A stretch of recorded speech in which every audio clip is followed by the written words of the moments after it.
Hi, my name is DelmarshaeWalker. Welcome back to my video. I hope everyone is doing great today. The day that I'm actually doing this filming is Martin Luther King Jr. Day, but I'm not actually going to upload it today. It's going to go up later this week. As we know, Martin Luther King Jr. is known for the civil rights movement, which began in 1954 and ended when he was assassinated in 1968. I want to read something to you. The civil rights movement was a nonviolent social and political movement in the United States to abolish legalized institutional racism, segregation, discrimination, and disenfranchisement throughout the United States. And so that is part of our history. Like, you know, next month is February, which is known as Black History Month. That is part of our history that, you know, we kind of talk about a lot. But when it comes to world history, it's like us as Black people, we're kind of left out. Our history was changed, or it wasn't put into the history books like it should have been. It was kind of erased, or someone else took over the history of the information. So today I don't want, even though it's Martin Luther King Jr. Day, I don't want to talk about that. I want to kind of focus on something different. And this is World War II, which happened between from 1939 to 1945. And as you can see, this is predating the civil rights movement that took place in America. And so with World War II, I'm sorry, I'm getting tongue-tied. But with the war, Black people was a part of, you know, every facet of the military in the United States. We was a part of, even though we didn't have a lot of rights for ourselves. We was willing to go and you know, go and listen to these different branches of the services to fight for our country, the country that really wasn't showing us any love. We wanted to show support for that country by being part of the military. So I want to kind of, like I said, kind of focus on that. And before I go further, I want to share a video with you. This book is about massacres of Black French soldiers. So these were soldiers who had been drafted by the French army in Africa, mostly sub-Saharan Africa, Senegal, Mali, and countries in that region. And they were brought to France in 1939 and 1940, and they fought against the German army. When the German army captured these soldiers and made them prisoner, many officers ordered that they be executed and massacred right upon capture. And I estimate that around 3,000 of them were killed right after capture. Many more were killed on the way to POW camps. So they were treated in a quite abhorrent way. And the motivation for this was racism. And what is important in this context is that the German campaign in France is so often portrayed as a campaign where there's not yet that massive racism that played out on the Eastern Front toward the Russians, toward Jews, toward Poles already earlier on. And my book wanted to show that the Nazi regime was indoctrinating the German people and the German army already during the French campaign in a strong racist sense, and that this led to these massacres of Black soldiers. Before the massacres happened, there was a massive press campaign in the German media. And this campaign was ordered by Hitler personally, because he felt that after the first successes in that campaign, the British were beaten and were leaving Europe through Dunkirk, Hitler felt that the German soldiers did not hate the French enough. So how do you get the German soldier to hate the French more? He thought, and he agreed with Goebbels, with his propaganda minister on this, make a lot of noise about the African soldiers in the French army, depict them as man-eating savages, as mutilating savages. And Nazi propaganda worked very centrally at this time. So Goebbels was on the phone, off the phone with Hitler, immediately gave the orders, and the next day articles kept appearing about savage African soldiers who were cutting to pieces German prisoners in France. There were basically German propaganda teams or camera teams who went into the camps and who had instructions, and they found those instructions in the archives. Go and look for animalistic scenes. So film soldiers or prisoners while they were doing things that animals do.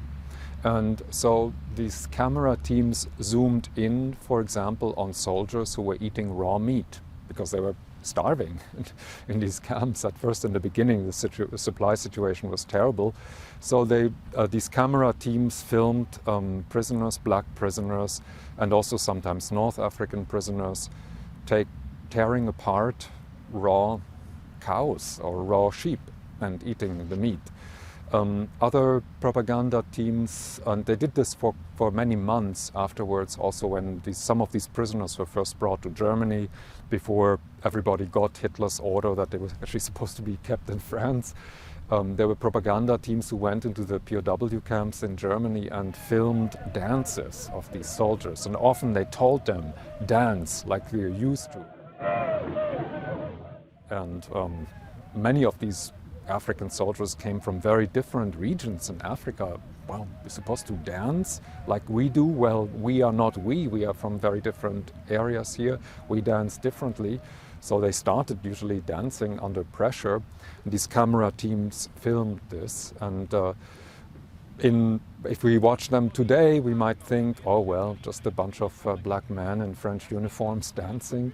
But the way they were presented to the German audiences at the time is so basically to underscore that these soldiers from Africa are primitive, that they are dancing primitive dances and behaving in ways that are more befitting of an animal than a human.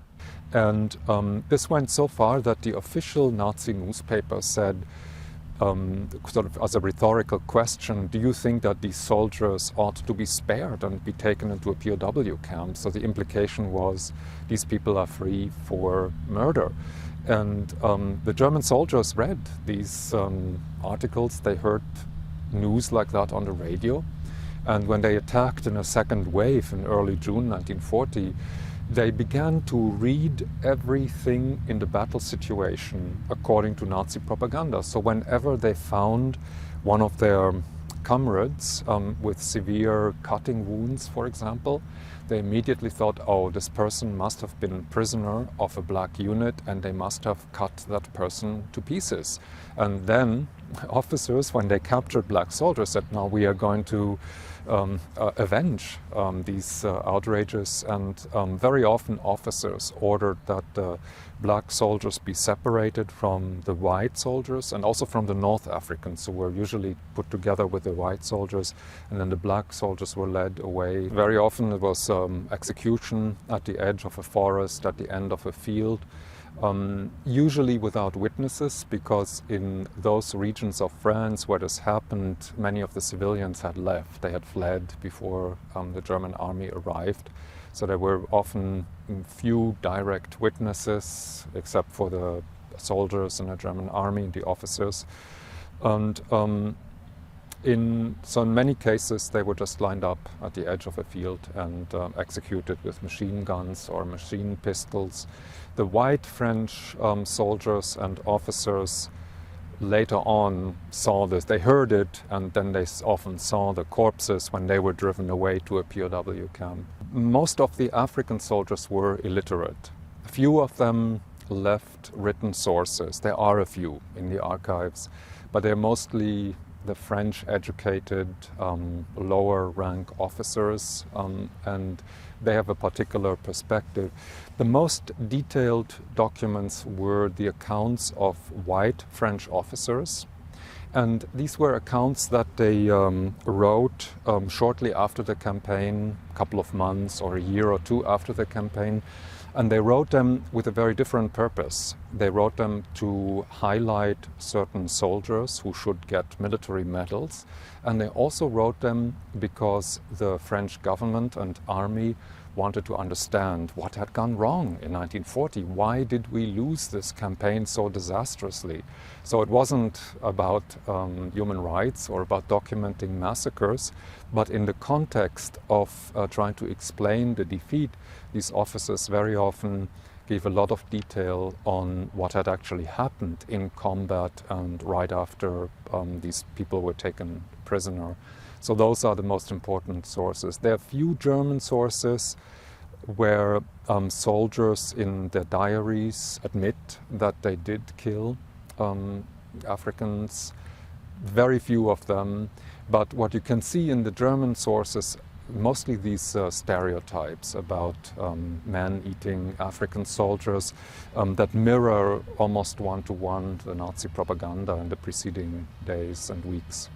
One of the things that surprised me was that the massacres were by no means universal. There were German officers who were exposed to the same Nazi propaganda as those who ordered massacres, but who decided this is not right. This is against the Geneva Convention. This is illegal, even though the official Nazi newspaper essentially legitimizes this killing of prisoners. That's the wrong thing to do. And many officers decided not to do it. There were some German soldiers who stepped out and said, stop this, we can't do this. There were quite a few who did block such an execution.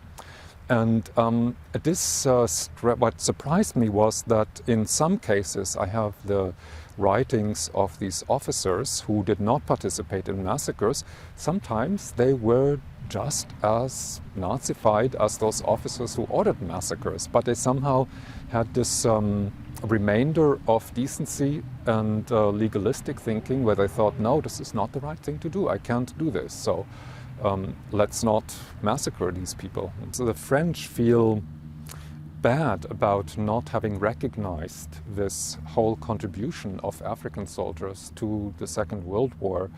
And there are reasons why they didn't recognize this, because these soldiers became very unruly in 1944-45, and they led some of the revolts, and then some of them went into independence movements. So it's a very painful issue in France.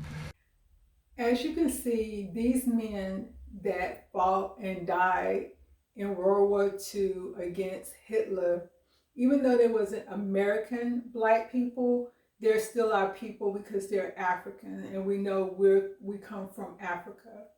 And the propaganda that Hitler used to make these African men look as if they was less than human, so it would be easier for his military people to kill them. A lot of times when you think about Hitler and you think about murder, you only think about one group of people, which is the Jewish people. I don't want to take anything away from them because yes, the Holocaust did happen, but it did not affect only them. It was 6 million Jews killed in the Holocaust, but it was a total, including their 6 million, it was a total of 11 million people killed in the Holocaust. So it was their 6 million plus an additional 5 million people that lost their lives. And I don't think it's fair to negate those 5 million people, including those French soldiers that lost their lives trying to fight against Hitler and his Communist Party.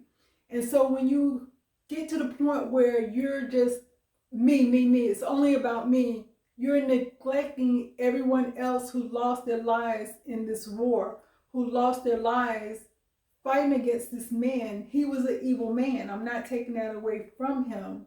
He was an evil man. Hitler also, and you gotta excuse me because I'm going to be reading.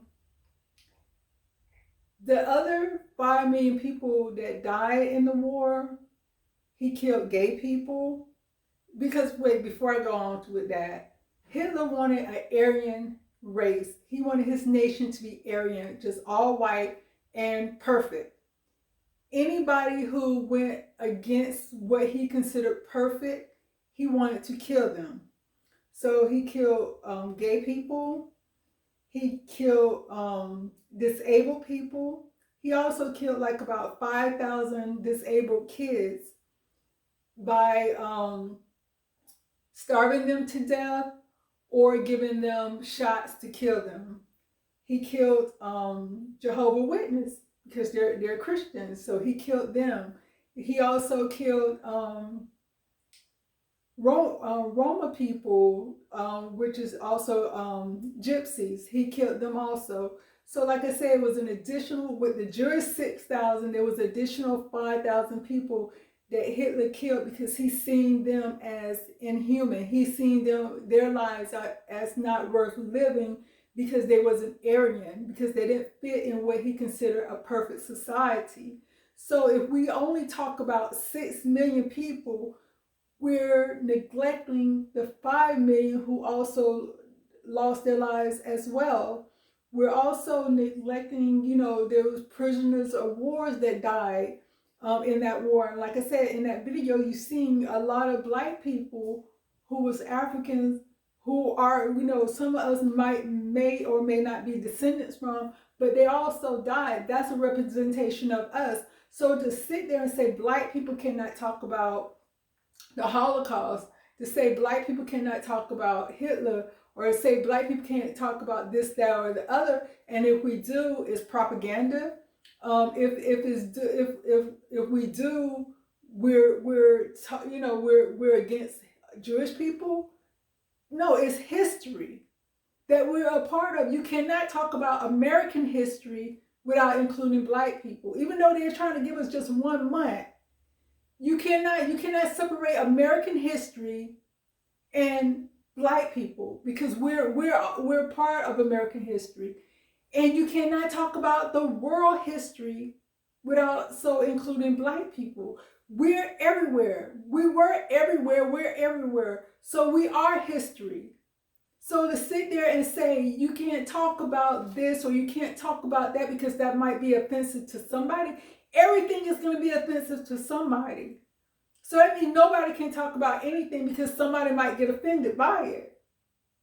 I'm sorry, that doesn't fly. It's a sin. Those who cannot remember the past are condemned to repeat it. So if you're the only group of people that died in the Holocaust, you're doing the same thing you're accusing everyone else of doing. You're saying these lives don't matter. Only your group of people matter. Because if we don't if we don't remember the past, we're doing to repeat it. But what about if we're erasing the past? What about if we're retelling the past? What happened then? If you're leaving out 5,000 people that also died during the Holocaust, I'm sorry, not 5,000, but 5 million people that also died during the Holocaust, you don't want their story to be told. If you don't want these black French soldiers, these African French soldiers, you don't want their story to be told. You want, so everybody should just shut up and only focus on your tragedy. It was a world war. It was different nationalities that tragically died because of one man, because of Hitler. So are we not supposed to talk about it? Because it brings back memories. You don't think these people have memories? You don't think their families are hurt? You don't think they're sitting back and saying, why can't we talk about it? It's not right to not tell history the way history should be told. It's not right to say, oh, I'm offended about history. In America, there was slavery. But as a black person in America, as well as black people in America, we could say, hey, the Underground Railroad with Harriet Tubman wouldn't have been successful if it wasn't for white people. We can't sit there and just say, oh, no, it's just Harriet Tubman. No, it had to be other white people that helped her make it successful. So we can't rewrite history just because we say, well, no, some people might, we want to make all white people look evil, and we don't want to say, no, some of them was against slavery, because some of them was against slavery. That's history. Yeah, when we talk about history in America, yeah, some white people might get offended, or some white people might say, oh, y'all need to just forget about that, or whatever, or it didn't happen that way. No, it happened. We can't go back and change it, but why lie about it? It happened. Just like it was real Christians that believed in the Bible and say, no, all men should be free. God didn't intend this to happen to these black people. There was Aborigines that fought to help black people get free. But just to say only Jewish people was affected by the Holocaust, so those other 5 million people didn't happen? Those black, French, African soldiers didn't die? Really, it's like we have to talk about everything. It's not fair to say, no, you can't talk about it. Evil is out there. And if you don't point evil out, it's going to be doomed to happen again. If you forget history, or if you rewrite history, or if you cover history up. So that's basically all I wanted to talk about tonight. Peace.